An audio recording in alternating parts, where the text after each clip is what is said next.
come to the mediation board, give a proposal, sit on your hands, don't negotiate, and ask to be released, and you are giving that right and to go on strike. Think about the chaos that could ensue from that action. And that's why pattern bargaining and the mediation process are so important to provide stability and continuity, not only in the railroad industry, but the public sector realm as well. And in addition, five unions have either conducted or are in the process for conducting a strike vote. In light of all this, we are bracing for a strike that will halt Long Island Railroad service for over 270,000 daily riders. The work stoppage could start as soon as 12:01 a.m. on Thursday, September 18th. We have attempted to negotiate in good faith with these five remaining labor organizations. A fair offer has been made and accepted by the majority of all the other represented employees at the Long Island Railroad, including the largest union, SMART, and 4 others. And these unions represent conductors, cleaners, mechanics, supervisors, a broad spectrum of our entire workforce. This is in addition to hundreds of thousands of other MTA workers, New York State and New York City public employees as well. This offer consists of a 9.5% wage increase over 3 years. But instead, these 5 labor organizations, who are amongst the highest paid in the nation, want 6.5% more than everyone else, without any concessions, including outdated work rules that significantly inflate salaries. These work rules not only increase salaries considerably by providing multiple days' pay in 1 day of work, just by doing the work that they're trained and qualified on, and that they own the work already, it's their work. But they also create inefficiencies in scheduling our workforce. I can't begin to tell you how many resources and hours are spent trying to work around and mitigate the impacts of these expensive work rules just to provide service every single day. It's also important to note that we're just not looking to take these work rules. We're offering for them to be compensated at fair value for these work rules. This way, all members of the labor organization can be compensated, not just a portion of their workforce. Who will pay for this added increase? The riders and taxpayers of New York will bear the burden. I'm also trying to understand how one of these unions just over a month ago went on strike at New Jersey Transit, and in order to settle that contract, gave concessions. But here at the MTA, that's not an option. What do we deserve for that honor? Is it that much more expensive on this side of the river than it is on the other side? A river that their employees actually cross to work every single day. We hear the rationale for this precipitous increase is due to inflation and cost of living. But does having people miss work and not get paid help that? And is it fair to inconvenience the hundreds of thousands of Long Island Railroad riders by going on strike, who ultimately pay the price for this strike? This will not only impact Long Island Railroad riders, but the region as a whole in terms of traffic, economic activity, and quality of life. I am hopeful that we can get everyone back to the table and avoid a strike. The MTA has accepted an offer for binding arbitration, but unfortunately, the unions all have refused. And we need to take that seriously for the sake of our riders. But let me be clear. Make no mistake, we value and appreciate the work performed by our incredible workforce. As I say all the time, the miracle that they perform every single day. And we want to compensate them fairly, as we have done so with over half the represented workforce at the Long Island Railroad already. However, in the event of a strike, we're encouraging all those who work from home to do so. But we know that it's not possible for everyone. So we've come up with a contingency plan that's going to attempt to provide service for essential workers living in Queens, Nassau, and Suffolk counties. I'll turn it over to Shanifa to provide some of the details of that plan. Good afternoon, everyone, and thank you, Rob. Like you said, none of us want to be here today to talk about a strike because none of us want a strike to take place. But as Rob said, we have to prepare for the worst, which is why we are rolling out a plan for limited shuttle bus service coming from points east to subway connections in Queens. I'll repeat, limited bus service. We couldn't possibly replace the full service that LIRR runs every day, as Rob mentioned, but we are trying our best to accommodate those essential workers in an effort to not leave anyone stranded. Our shuttle buses will run every 10 minutes during the weekday peak hours from 3 Long Island Railroad stations, and that will be from Belmore, Hicksville, and Ronkonkoma. We will have tons of customer ambassadors on hand to help our customers navigate these changes. Riders in Nassau County should also consider using NICE buses to connect with the 7 train at Flushing Main Street or travel to Jamaica Bus Terminal, which is a short walk to the F train at 169th Street.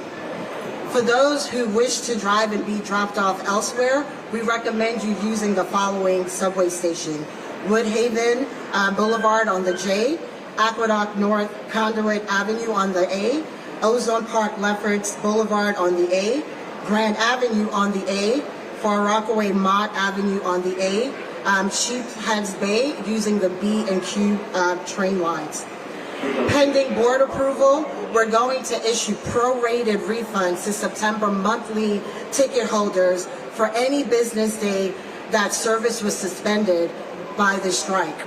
So stay tuned to all of our MTA channels for the latest and most updated information. That includes our website, our special page dedicated to the strike.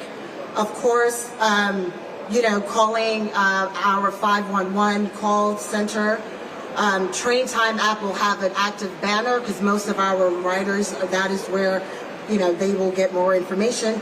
Social media and the tons and tons of digital screens throughout the network.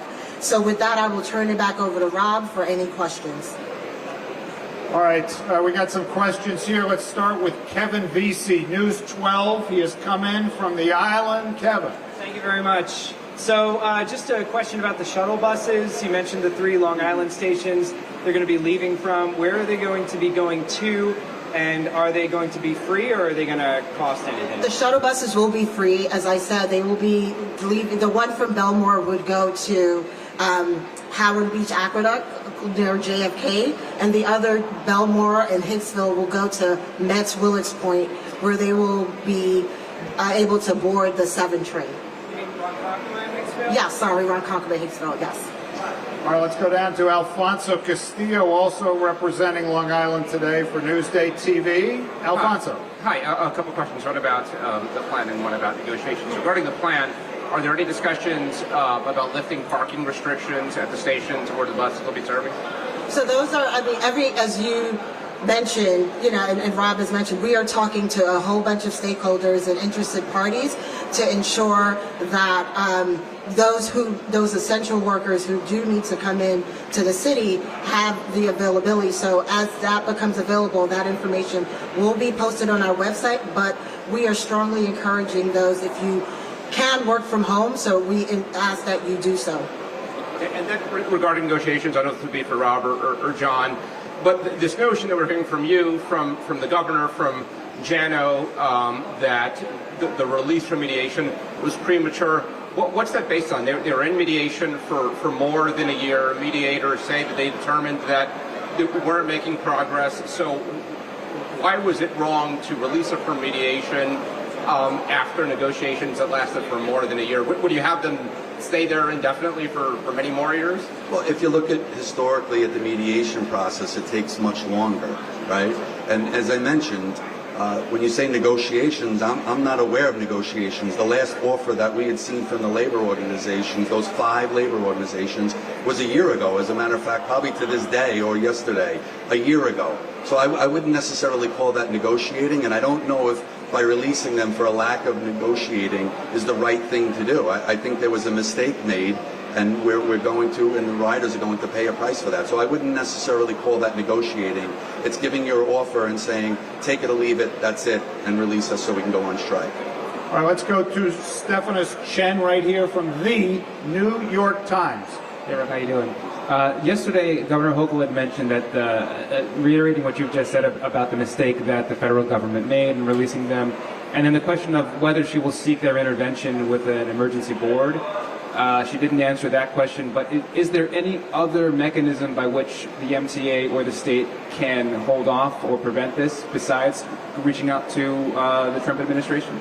Well, I'd refer you to the Railway Labor Act, right? There's several entities that could request a presidential emergency board. The labor organizations, the MTA or the governor, or even the president can in fact do so as well. We heard Secretary Duffy here saying that they would like to see things run smoothly, so would we. So they have the ability to step in and make sure that there's not a work stoppage. And again, you know, we're reviewing our options, but you know, it takes multiple parties to negotiate, and we haven't seen that as of yet. All right, let's go to Keith Feldman from WNBC right after John J. McCarthy. Stephanus, just to jump in on your question, you're asking what else can be done. Okay, today, September 11th, we have another week. What can be done is these unions can come to the table, sit down, and negotiate. There's a deal on the table, a good deal. It's a deal that a lot of the people who rely on the railroad have. Cops, firefighters, our transit workers at New York City Transit who use the railroad, the other railroads employees. So there's a deal on the table. You want to do something, come and negotiate. We're ready, okay? All right, Keith Feldman from WNBC. This contract dispute centers on wage increases. How much do LIRR engineers make, average salary and the top salaries? And also, has the union changed any of their positions on demands during negotiation? I keep hearing negotiations. We haven't seen any negotiating. The locomotive engineers make over $49 an hour currently. The average salary is over $160,000 a year. And as you've seen, the top earner has made over $353,000, with several others making over $300,000. And a lot of that is a result of these antiquated work rules that enable these employees to make multiple days' pay within one day. So their stance is, not only do they want this higher wage increase, they want to maintain these work rules that cost the MTA and the taxpayers significant money. Let's go to Nolan Hicks from your Streets blog right there. Nolan? Rob, which of the work rules angers you the most? I don't get angered very easily, but I get extremely frustrated. But this is borderline because what it does to our operation and what it creates. And you've heard us talk about the work rules where you go from an electric train to a diesel train in one day, you earn an extra day's pay. You go into a yard, or you have a yard crew that's asked to move a different piece of equipment, they get another day's pay. These are exorbitant work rules and are extremely outdated, and they go back to when there was multiple different railroads, and then there was ownership of work. It was their railroad, so they owned the work. This is work that they're already qualified, as I mentioned. They own this work already. They're qualified to do it. They do this work in their normal course of business. It's just because on one particular day I'm supposed to do this, now you want me to do that, so I need another day's pay to do that. It's kind of, it may be insulting to other people that work 12 hours a day just on their normal day. Would you be satisfied with a contract deal that leaves those work rules in place? I don't think it's responsible for us not to try and get those work rules back. And as I said, wouldn't it be more beneficial as a labor organization to benefit all your members as opposed to just a portion of that members? I think it would be more worthwhile to spread out and help management resources stop trying to mitigate this just so we can run normal service every single day.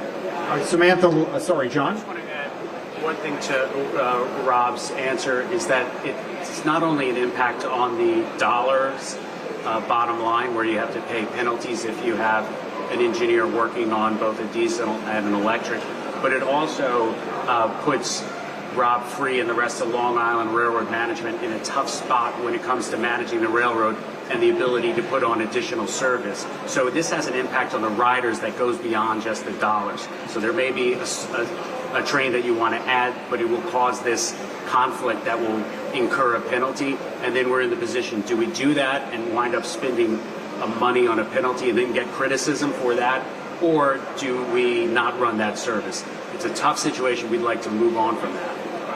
All right, let's go to Samantha Liebman from New York One. Sam.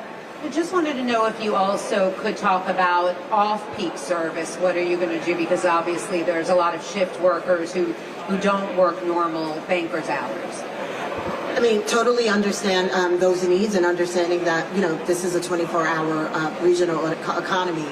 But as I said, this is a limited shuttle service plan, and it is impossible, again, to mirror what Long Island Railroad, provide on a daily basis. So we are doing all that we can, and we will take a look as if the strike, does take place and seeing how the shuttle service run.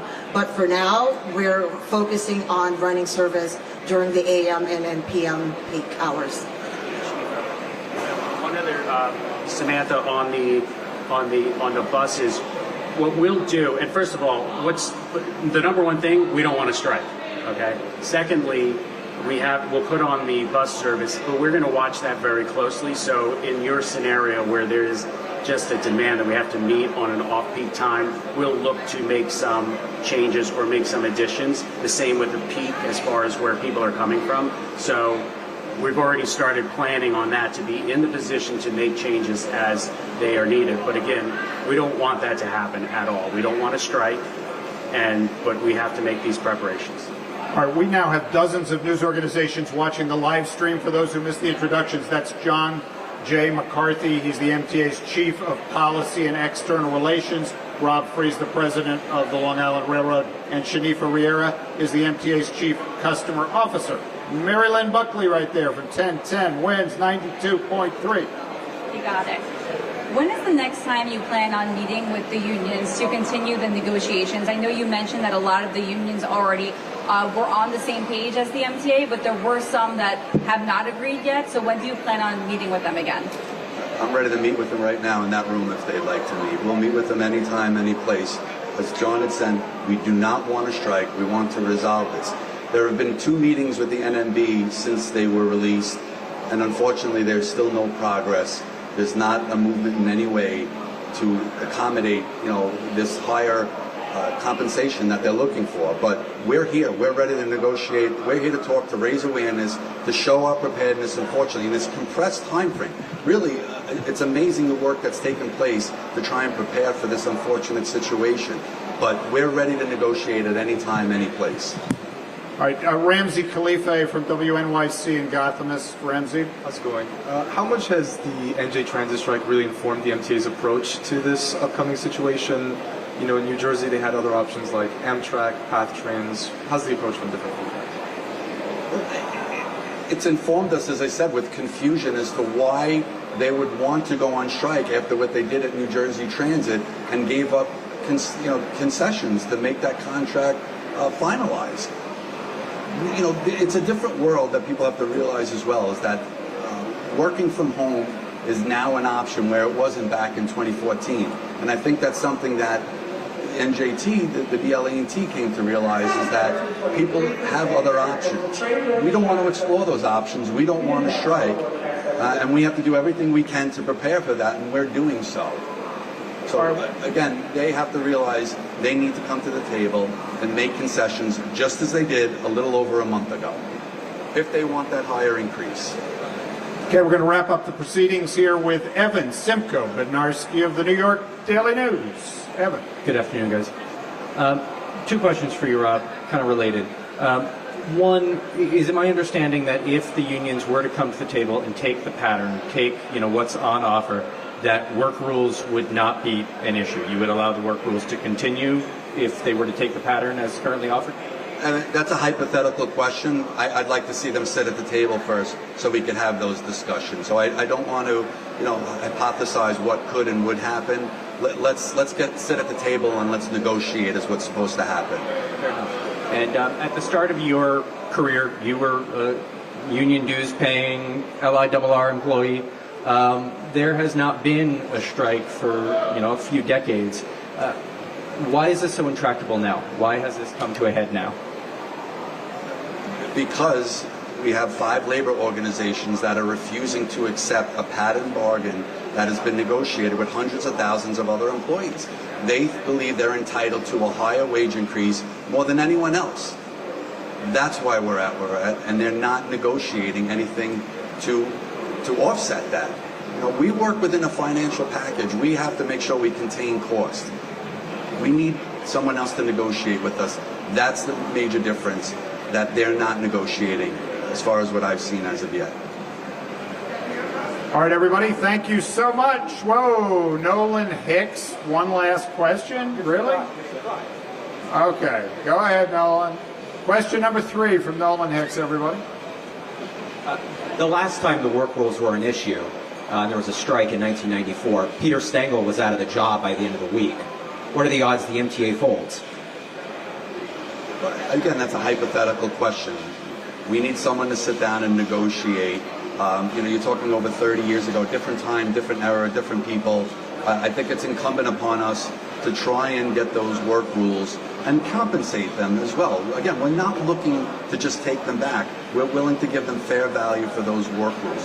I think it's in our best interest and the riding public's best interest to try and negotiate those work rules. All right, I'm sorry, I opened the door, but now we have a last question, and then we have one more last question, and then we really will be done. Stefanos Chen, it's an important topic from the Times. Thank you. Just a question about the workforce that has agreed to the pattern, that would like to clock in. What happens on the first day of a strike if the other 5 unions do proceed with the strike? We're finalizing our plan in doing so, but the fact that they're under contract, they're obligated to come to work, and they have responsibilities that they will attend to once they, come to work. But they're under contract, they're obligated to come to work, but we're finalizing those plans to exactly what that would mean and look like. All right, and Kevin VC, this is it from News 12 once again, News 12 Long Island. Last Kevin. one we promised. So Ryder Cup is obviously coming up, huge event on Long Island. So what would be done, in case there were to be a strike during that time? And then also, does it appear that the workers could potentially be using that event to try to leverage more from the MTA?